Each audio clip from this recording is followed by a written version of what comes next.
We have had a week of stunning stories from the White House. This is the most serious one yet. What we've learned in the last 24 hours means that the course of Trump's presidency will turn on his coming public showdown with James Comey. The big question, did President Trump try to block the FBI's Russia investigation, commit an impeachable offense? We now know that the FBI director made contemporaneous notes of his meetings with the president. That dinner in January, when the president reportedly asked Comey if he was under investigation, requested a pledge of personal loyalty. An Oval Office meeting in February, when the president, after asking his vice president and attorney general to leave the room, brought up the FBI investigation of his fired national security advisor, Michael Flynn. I hope you can let this go, is what the notes say. Those 7 words could be Trump's smoking gun.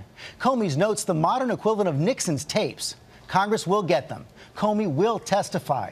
Whether Trump holds the White House will depend on how Comey describes those notes, who Congress believes, how the country responds.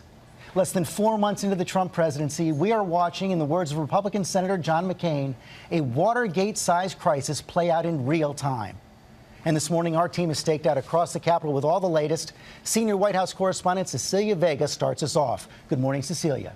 George, good morning to you. Another day, another bombshell here at the White House. This one has members of the president's own party sounding the alarms. This morning, the White House in crisis after another searing headline, this one accusing the president of trying to interfere with a federal investigation. ABC News confirming that shortly after an Oval Office visit in February, former FBI Director James Comey wrote a memo saying that during that meeting, President Trump asked him to shut down his investigation into National Security Advisor Michael Flynn. A source close to Comey tells ABC News that meeting happened the day after Flynn was fired, and that the president allegedly said of Flynn, "He is a good guy. I hope you can let this go." ABC has not seen the memo, first reported by the New York Times and described to reporters by sources who have seen it.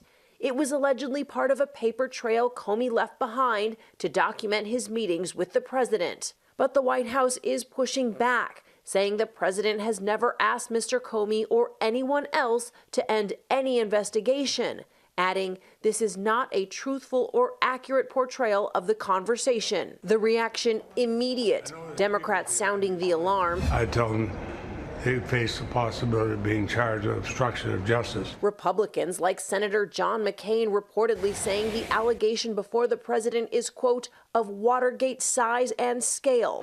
Other members of the president's party also calling on Comey to testify. I don't want to read a memo. I want to hear from him. So you want him to testify publicly? Yes. Have you invited him? I just did.